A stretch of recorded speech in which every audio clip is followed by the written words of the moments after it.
O que acontece quando o garoto de ouro da McLaren e o jovem prodígio vão atrás da mesma coroa? Esta temporada pertence à garagem da McLaren, onde uma rivalidade interna eclipsa Verstappen e a Ferrari.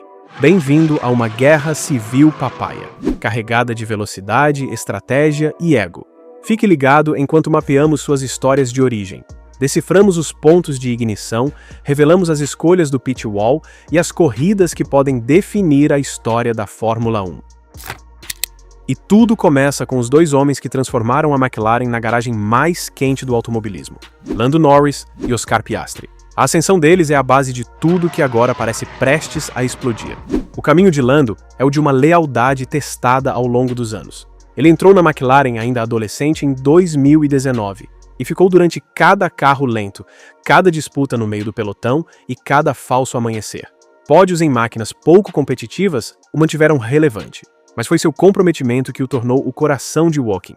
Agora, aos 25 anos, o soldado paciente finalmente se transformou em um lutador pelo título, carregando tanto as esperanças da equipe quanto o peso dos fãs britânicos que o veem como seu próximo grande campeão. A história de Oscar soa muito diferente. Ele chegou com credenciais afiadas, campeão da Fórmula 3 e da Fórmula 2 em anos consecutivos, e não perdeu tempo para causar impacto. Calmo no rádio, clínico na pista, carregava o rótulo de assassino silencioso. Em seu segundo ano, já estava tirando vitórias de seu companheiro de equipe experiente, provando que sua mudança para a McLaren não foi apenas ousada, mas brilhante. Enquanto Lando representa anos de suor e dedicação, Oscar simboliza a nova geração destemida, um piloto com gelo nas veias e nada a perder. Juntos, eles colidiram em 2025 com um carro finalmente rápido, o bastante para lutar por tudo. Duas jornadas contrastantes, um destino em comum. É por isso que a McLaren agora se encontra diante de uma rivalidade que pode definir a temporada e talvez remodelar o futuro da equipe. O soldado leal e o assassino silencioso chegaram à mesma porta, o campeonato mundial, e apenas um pode atravessá-la.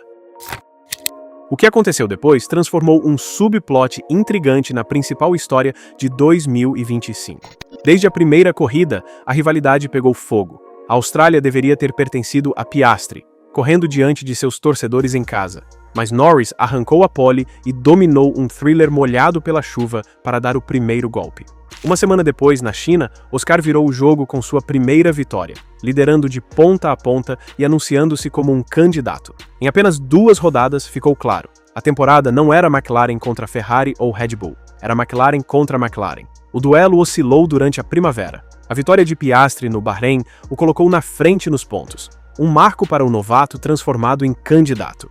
Norris reagiu em Imola com uma ultrapassagem decisiva no final, quebrando a sequência de Oscar e lembrando a todos que experiência ainda conta. Quando chegaram a Mônaco, a diferença no campeonato era de 3 pontos.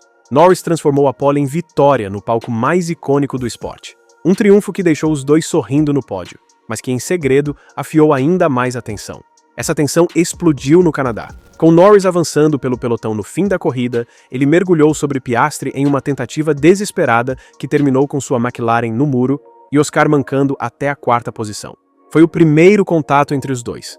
O primeiro sinal de que as margens finas poderiam não se sustentar sempre. Stella e Brown foram claros. Nada de mais colisões. O paddock fervia com a pergunta: a harmonia da McLaren já havia se quebrado? A resposta veio uma semana depois, na Áustria. Lado a lado novamente, lutaram volta após volta em um dos duelos mais limpos da temporada. Piastri pressionou, travou freios, chegou a centímetros de uma repetição do acidente, mas Norris resistiu firme e venceu. Foi a prova de que eles podiam se empurrar ao limite sem se destruírem. Mas ao fundo, a sensação de inevitabilidade persistia.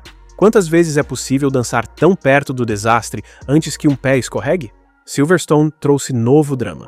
No caos de pista molhada e seca, Piastri assumiu a liderança com pilotagem destemida, apenas para desperdiçá-la com um erro de julgamento no safety car que lhe rendeu uma punição. Norris herdou a vitória diante de sua torcida. A multidão britânica explodiu, mas na garagem a maior história era psicológica. Pela primeira vez, Oscar havia vacilado. Analistas se perguntavam se a pressão de enfrentar seu próprio companheiro de equipe começava a aparecer. Se Silverstone gerou dúvidas, Spa as apagou. Norris largou da pole, mas Piastri executou uma ultrapassagem arrebatadora na Camel Straight e nunca mais olhou para trás. Controlou a corrida como um campeão experiente, sua precisão fria sendo uma resposta marcante ao caos de 2 semanas antes. O pêndulo balançou de novo, a diferença nos pontos aumentou e os sussurros de que Norris tinha a vantagem evaporaram. O duelo na classificação só elevou ainda mais a disputa. 8 poles divididas igualmente, margens de centésimos de segundo. Cada sábado ditava quem controlaria o domingo, e cada erro era amplificado. Norris admitia estar dificultando a própria vida com voltas irregulares. Piastri prosperava na consistência, colocando-se sempre em posição ideal quando mais importava. Entre tudo isso, estavam as batalhas sutis, prioridade nos pit stops, apostas de estratégia, mensagens de rádio que revelavam caráter. Norris, animado e autocrítico, expunha todas as emoções. Piastri, calmo a ponto de parecer frio, transmitia mensagens curtas que mantinham suas cartas escondidas. Fãs dissecavam cada palavra, cada suspiro, cada silêncio. Na Hungria, uma aposta de estratégia dividida deu a vitória a Norris por menos de um segundo, deixando Oscar frustrado, mas contido. Justo ou não, aprofundava a sensação de que cada mínima decisão poderia definir o campeonato mundial. No intervalo, a história da McLaren estava clara. 2 pilotos tão equilibrados que os números sozinhos não conseguiam separá-los. Vitórias trocadas, erros punidos instantaneamente e uma garagem em equilíbrio sobre uma lâmina. A segunda metade da temporada surgia com a promessa de choques ainda maiores, onde cada virada de sorte pareceria o próprio destino. E dentro da McLaren, a tensão não estava apenas na pista. O verdadeiro fio da navalha estava na garagem, onde Zac Brown e André Stella caminhavam na linha tênue entre liberdade e controle. Brown tem sido cristalino sobre sua posição. Nada de ordens de equipe, nada de favoritismo escondido. Seu mantra é simples: tratamento igual, que vença o melhor. Para ele, a pureza da disputa vale mais do que tentar ser um mestre de marionetes. Ele chegou a admitir que preferiria perder o título a sacrificar a justiça. É ousado, quase imprudente, mas transmite a ambos os pilotos a mesma mensagem. Vocês têm confiança para lutar por isso sozinhos. Stella, por outro lado, é quem precisa arbitrar as batalhas diárias. O engenheiro calmo, transformado em chefe de equipe, se tornou parte técnico, parte psicólogo. Sua arma secreta tem sido o diálogo constante. Quando o Canadá terminou em colisão, ele não varreu para debaixo do tapete. Ambos os pilotos sentaram, discutiram e seguiram em frente. Norris assumiu a culpa publicamente. Piastri não ficou remoendo e em poucos dias estavam rindo juntos em conteúdos de mídia. É uma gestão pela transparência. E até agora, tem funcionado. Mas a história paira sobre a McLaren como uma sombra. Todos lembram de Hamilton e Alonso em 2007. Ou de Rosberg e Hamilton uma década depois. Essas coisas raramente permanecem civis. No momento em que um se sentir prejudicado, uma chamada de pit stop, uma atualização que favorece o estilo do outro, até mesmo uma frase casual na mídia, as faíscas podem voar. A grande aposta da McLaren é que desta vez a cultura e o caráter manterão a linha. Se esse otimismo sobreviver às rodadas decisivas é a pergunta que ninguém ainda pode responder. E para entender o que pode estar por vir, vale olhar para trás, para as épocas em que as rivalidades entre pilotos queimaram mais forte, porque a história já escreveu versões desse enredo. Pegue Hamilton e Rosberg. A Mercedes teve o carro mais rápido de 2014 a 2016, mas o preço foi uma guerra interna constante. Spa 2014, Barcelona 2016, Áustria 2016, cada colisão corroía a confiança. A equipe acabou impondo regras rígidas de engajamento, mas no fim, Hamilton e Rosberg mal se falavam. A Mercedes ainda conquistou títulos, mas a rivalidade drenou a energia da equipe.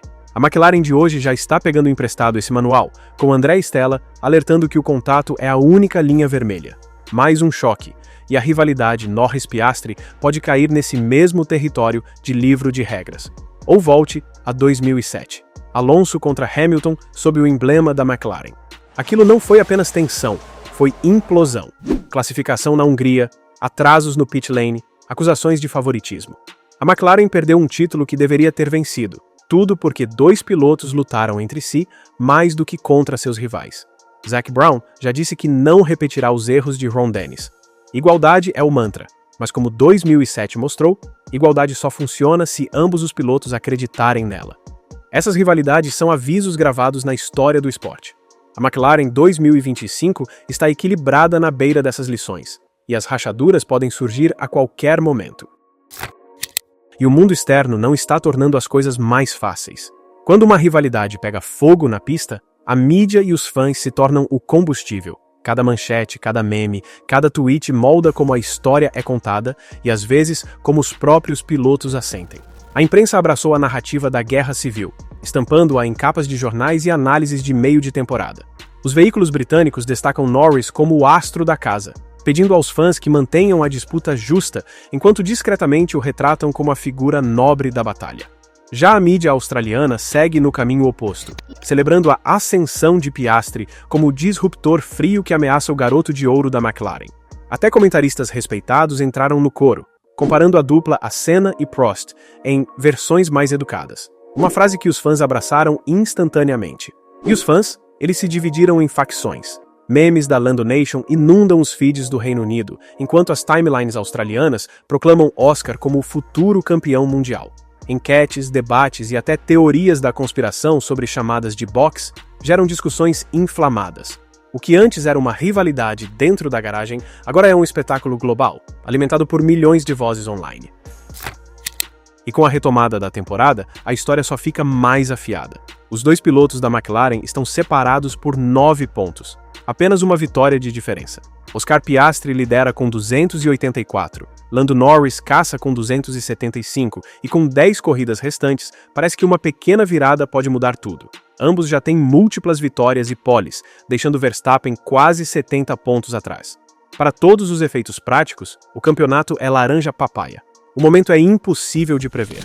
As 5 vitórias de Piastri falam de sua eficiência calma, mas Norris respondeu com a vitória na Hungria, pouco antes da pausa, lembrando a todos que ele ainda prospera sob pressão. O título de construtores parece seguro, com a enorme vantagem de pontos da McLaren, o que significa que a equipe pode se dar ao luxo de deixá-los lutar livremente. Isso, no entanto, aguça o dilema.